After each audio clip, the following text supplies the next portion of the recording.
You're listening to the Tamale Club, bringing people together, one tasty tamale at a time.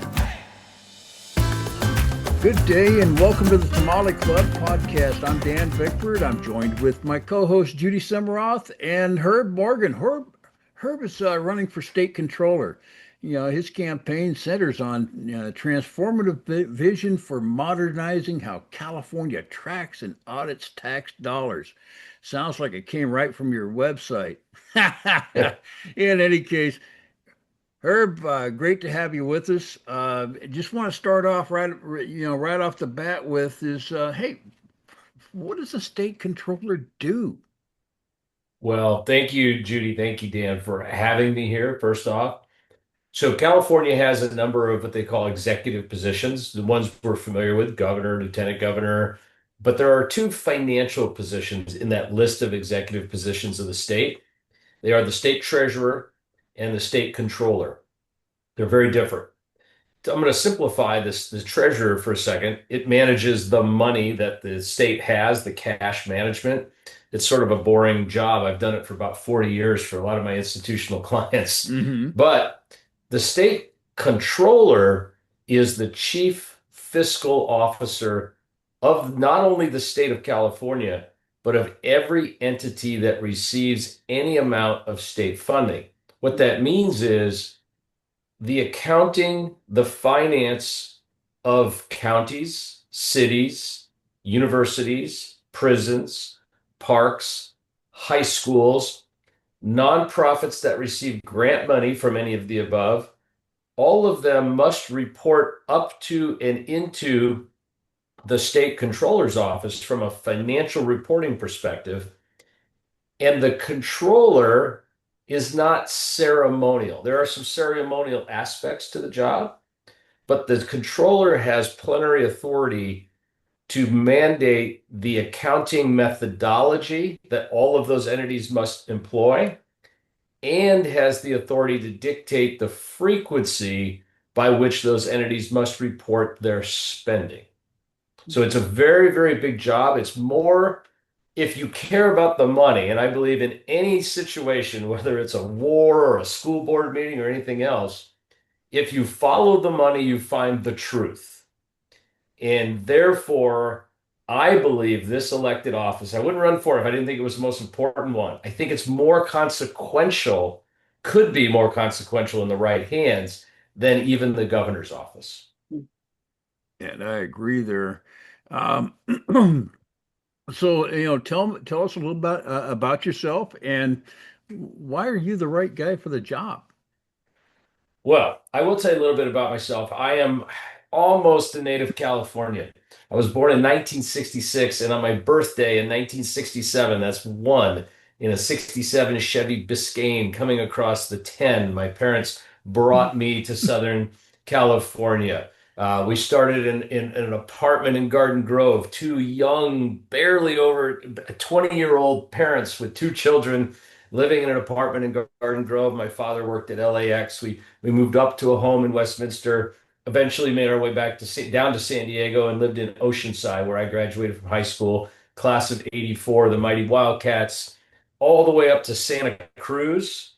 And if you know anything about UC Santa Cruz, I would say it's the most left-leaning university in the country. Yes. I mean, nobody's even close, right? And Yep. when I got there, I didn't know, oh gosh, I didn't know a Democrat versus a Republican. It just wasn't who we were, how we grew up. But I sure did when I left. And I became a Reagan youth up back there, up in the days, and a Yaffer and all those things that you do as a young. And that's where I developed my political inclination. I developed just a fascination and a love for public policy and the consequential nature of public policy to affect people's lives. Um, but I then went into the business world. So out of college, go into finance in Wall Street. I worked in the investment management industry. I worked for a lot of big companies over the years, Pilgrim Funds, Dreyfus, J&W, Seligman, LPL Financial Services here in San Diego. I ran their asset management group. This was well over 20 years ago. But then in 2004, I decided I wanted to be an entrepreneur. I always liked starting things and doing things and try to do them in a big way. For example, when I was back at Santa Cruz, there were no college fraternities. So I thought, well, why not start one? So I started the first college fraternity at Santa Cruz in 1986. Started my company in 2004. I grew the company. Was very fortunate to have great clients, great employees, and we built that up. And then I sold it to a fellow named Howard Lutnick. His company, Cantor Fitzgerald, bought my company in 2017. I decided I would stick around for a while, and I've been the chief investment officer there ever since that time. I enjoy it, but I'm ready to retire, but I'm not ready to stop working. So some folks called me up and said, "Hey, Herb, what are you doing? We think you ought to run for governor of California." And I fell out of my chair and I got back up. I said, "Well, that's flattering to think for you to think I should be the governor of California, but I think it takes a lot of time, dedication, effort, work, connection, all the stuff, the network that has to happen for something like that. And by the way, I'm a Republican." So, and they said, can we get you to run for one of the statewide offices? I said, "I'll tell you what, I'll take a look at them and then I will get back to you." And so, man of my word, took a look at the different offices. I said, I'm uniquely qualified for two of them, uh, treasurer and state controller. I said, I don't think I could be very consequential as treasurer because it's really not something that could greatly impact the biggest problem we have in our state. And all the other problems come from this problem, right? It's the financial problem. You solve the financial problem, you solve everything. Yeah. And so when I learned or I relearned the information about the state controller's office and this sort of unlimited plenary authority over the methodology of accounting, the frequency of the financial reporting, the authority to dictate that, it also sits on 70 boards and commissions, right? That's very, very consequential. But for example, the state controller has the ability to withhold payments, even though they are authorized by the legislature, if the entity receiving those payments is not fully in compliance. And that's something that's never been done in California, but could. And I would do that. So I kind of jumped ahead. We're talking about my life history. I got so excited. But how much trouble would I be in to not mention I met my beautiful wife and we were married in 1991, 34 years, two great kids. One of them got married last November. One of them is getting married this October. No grandchildren yet, but we hope soon. That's it. That's my life story in 2 minutes. Well, great. I'm glad to hear it. And gosh, your resume is great. I've had a Thank chance to take a look at some of the things that have been written about you, and it mentions a lot of what you've done in the past. And so I guess let's go to Judy. Judy, what question do you have for Well, Herb? one of the questions I did have, and you answered it, was how are you going to ensure compliance with state laws and regulations? And you mentioned holding funds. That's an interesting concept because I've never really heard of anybody actually doing that in the state of California. That's right. In fact, it's my favorite question because, you know, Yay! you all are in San Diego like I am, but this is Yeah, true anywhere. We have an entity here called SANDAG, San Diego Association of Governments. correct. Yeah. They get money from the state, and therefore the controller's office has the authority to audit them at any time. Mm. Well, the controller's office has audited them, and they issue this beautiful audit. I'm sure it comes in a nice leather booklet. I'm kidding, but I'm not kidding. But it comes in a very nice booklet, right? And the audit is an absolute abject failure of proper financial reporting. And not the audit itself, what they're reporting on. They're saying that the San Diego Association of Governments is not getting contracts properly bid. They're not properly documenting expenses. Receipts are missing.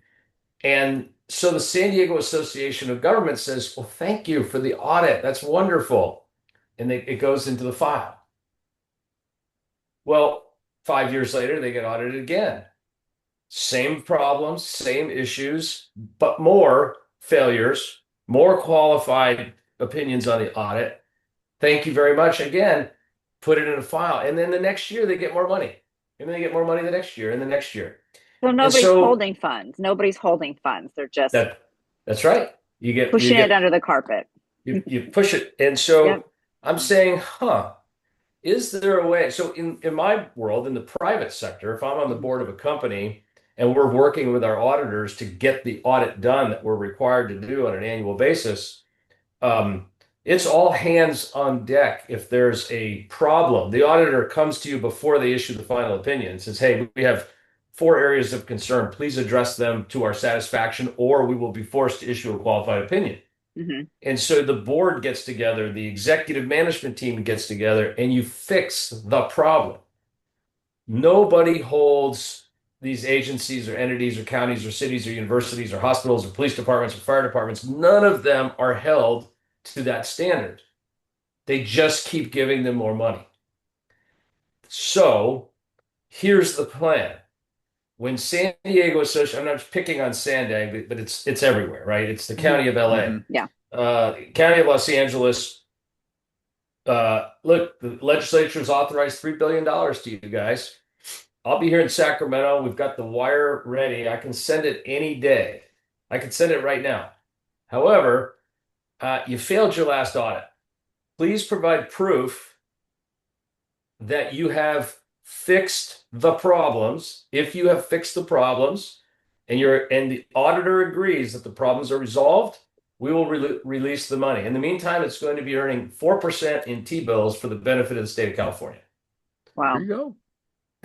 Yeah. That's just an easy solution that just never happens.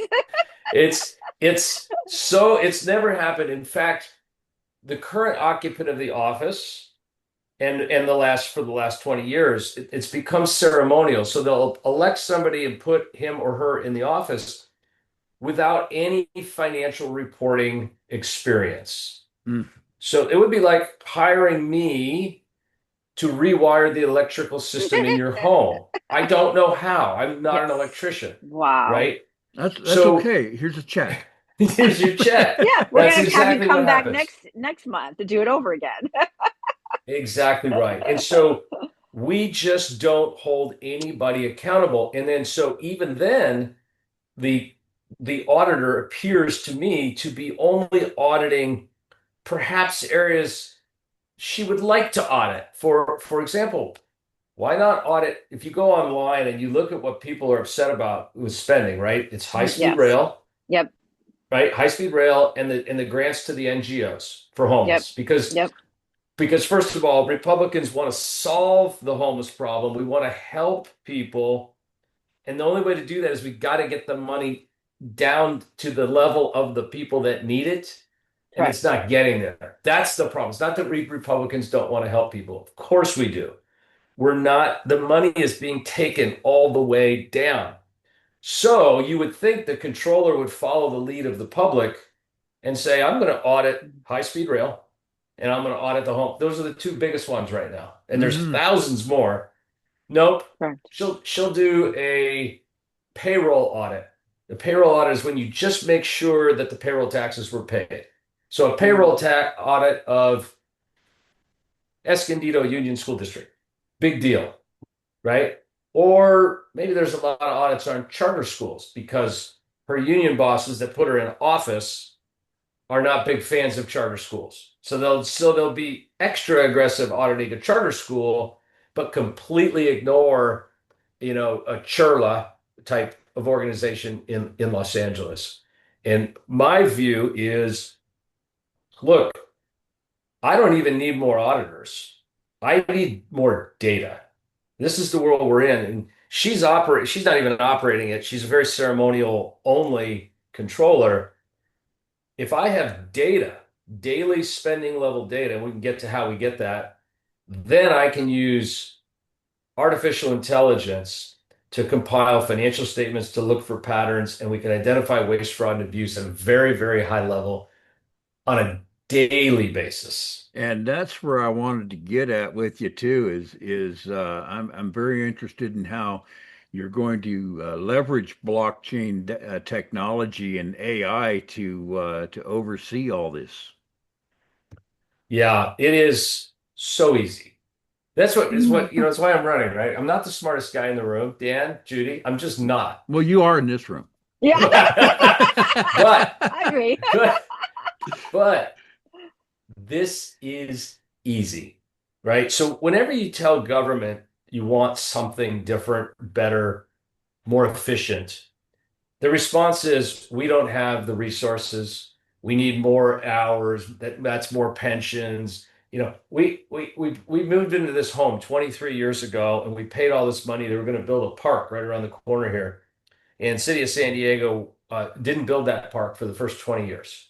And they Wow. always cited, well, we have the money to build the park. It's sitting here. We just don't have the money to maintain it. And now my kids have already grown and moved out. We never got to play in the soccer in the park, right? Wow. So, but that's just the attitude that permeates the public sector. Now, there are some great people in the public sector. I want to find them, identify them, promote them, give them raises, all of those things. So here's what we do. I wrote, with the help of a smart person, an API, a plugin that reads the transactions from a bank account without disclosing numbers, the bank account numbers, without it taking any Personal risks. information. Yeah. No personal information. And I have installed it on my own bank account, my campaign checking account. Hmm. So this API reads every transaction, deposit in. It says, deposit, WinRed, Dan Bickford, $9,800, Judy Simroth, $9,800. That's the maximum in case you guys wanted to know. And so it reads the transactions and then it publishes the transactions. It publishes the transactions by recording them on a blockchain ledger. Why on a blockchain ledger? The questions I get on the website, well, why don't you just put them on the internet? Well, they are displayed on the internet. The internet is a place where you display information. Right. Where you store information, you want it to be unhackable, unbreakable, uncheatable. Because there's one thing we know about spending of other people's money in government, it's cheatable. And it's cheat all day long. Yep. So by writing those transactions to a blockchain ledger, then publishing them on the internet on my website, which I've done. So if you go to herbmorgan.com, and I have a tab, I have all little tabs like, about me, contact, donate. That's my favorite one. And then right next to donate, it says bank account.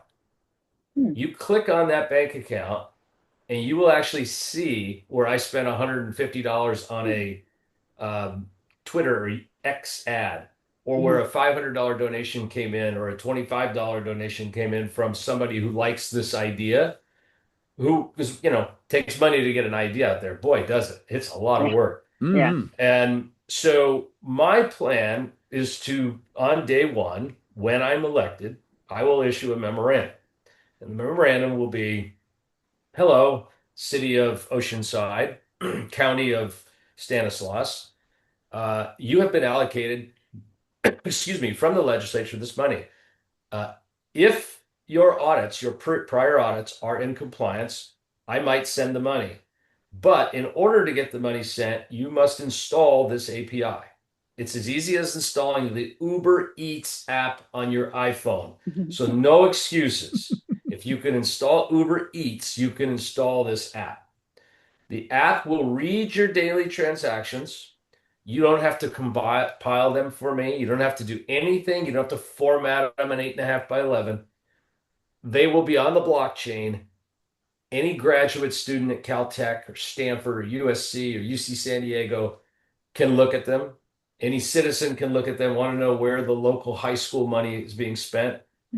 Was there a crazy seminar on something that we don't approve of, or were they actually, I have a daughter-in-law who's a public school teacher.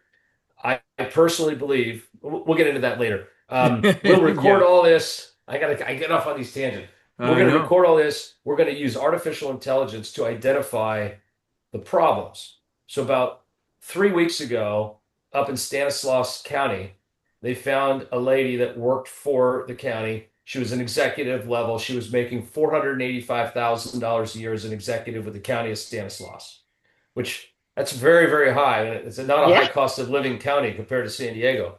Yeah. And they have accused her of spending $2 million over 2.5 or 3 years on luxury travel. I think I did read that. So Yeah. first class seats. She used county money, which is state money, to purchase Gucci Vuitton luggage or whatever the fancy, all this stuff, allegedly, right? And so they put her on administrative leave at $25,000 a month, administrative leave.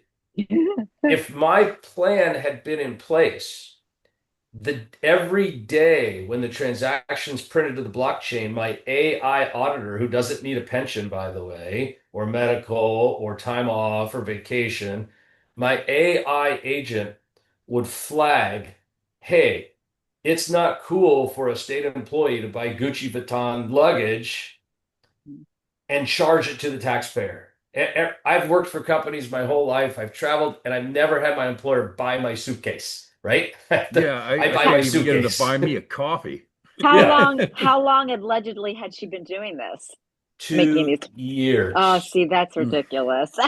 2 Yeah. years. Wow. And Yeah. I mean, we could sit here for 4 hours with all the things we're finding, Well, and and then this is just from the papers. we're gonna be paying to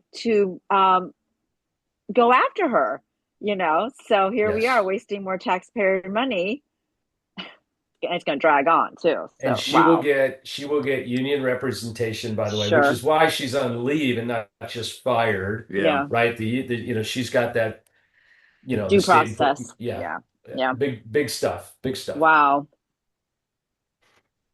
That's interesting. I mean, AI is it is the future. I mean, it's here. So It's that's a here. very, I like it. I like the plan. Thank you. Do you see any pitfalls with it though? Do you see anything that could possibly, fail? Well, I think that look, if I win, when I win, and if the legislature stays as lopsided as it is, could the legislature try so the powers vested in the state controller are not vested in the Constitution, they're vested legislatively. Could they try to strip me of those powers? Yes. Could they strip Yes. the office of its funding? Yes, which is why I need a bully pulpit. I need the people to go, hey, wait a second, that's ridiculous. You can't just do that. Yeah. And it's interesting too. I will tell you this. I think we're all Republicans, which is great. I'm getting a lot of support from Democrats. Great. It I'm glad to Nice. is. hear that, and we're seeing that in a number of races and a number of issues. I think the left has finally figured out just how far left that they can go. Um, doesn't mean that they won't continue to go left, but they're starting to get a little pushback now on what they're doing, and it's why everybody's accusing them of being rudderless uh, in their leadership, is because they just haven't figured it out just yet. Well, I think the middle of the road Democrats are kind of heading our way too. Yeah, Yeah, yeah, Yeah. I've gotten a number of donations. Actually had a lot of libertarians donate to the Wow. yes, campaign because they are very much about fiscal issues first and Yes. foremost. hmm Yes. And then when I have the conversation, and I encourage everybody who's out talking about the race to have the conversation this way. I'm not attacking any Democrats who are voters, right? I'm going to No. attack the yeah, politicians. No. But if you're a voter and maybe you don't believe that the NGOs are wasting money or that high-speed rail has wasted any money, and you Mhm. believe, hey, we got problems, we still want these things. Okay, that's fine. But wouldn't you want me to free up the money that's not getting to your NGO properly funding homeless and not properly building the railway or other things? And they all go, yeah, you're kind of right. It's just like our own home budget. We want to clean it up. And if we approach it that way, I think the Republicans can win this seat, this position rather. It's the one we lost by the least last time around. We had a Mm. great candidate last time. And so I think we have a real shot. It sounds like it's a lot of common sense policy as well. Yeah. It's very much common sense policy. Mhm. I'm also very much staying in my lane, as they say, right? Correct. Yep. I am, I use It's smart. my plumber and electrician example.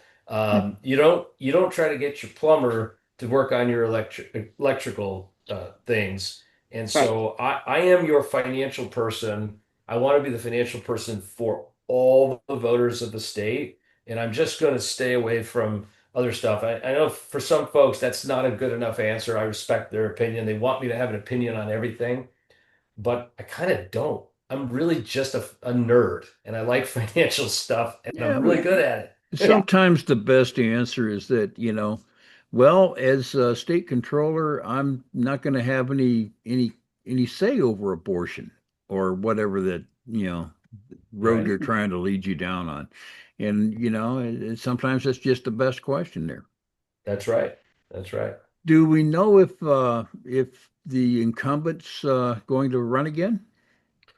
Yes, the incumbent has filed. She Okay. is running. There is another individual who has filed to run who may or may not, I don't know if they are or aren't. Sometimes people file so just they can raise money and then drop out and Mhm. then they move to another race later or next year, next Correct. Yeah. cycle.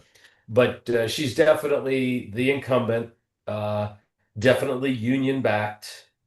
No financial background. She started out, got a undergraduate degree in politics, a master's degree in politics, which was great.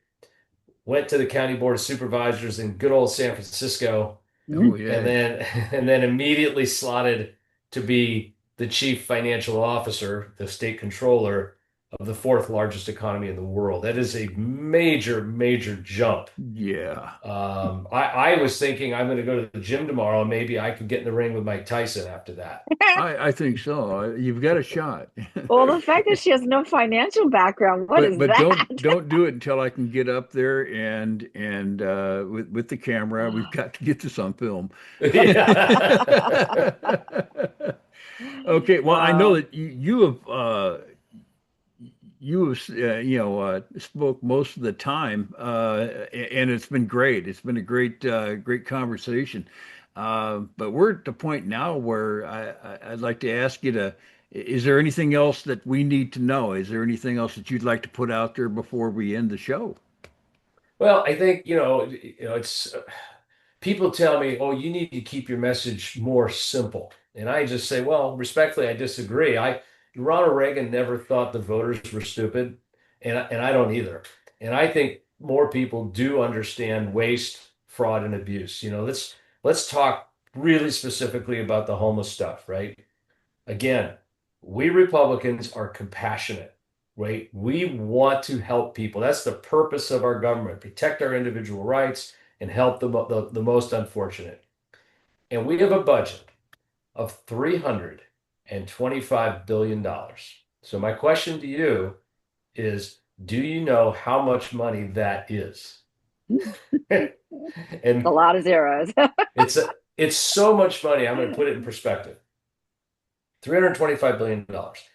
In our state, we have 13,000 miles of state highway, not I-5, that's an interstate, but state highways like 78, 52, Mhm. 56. Mhm.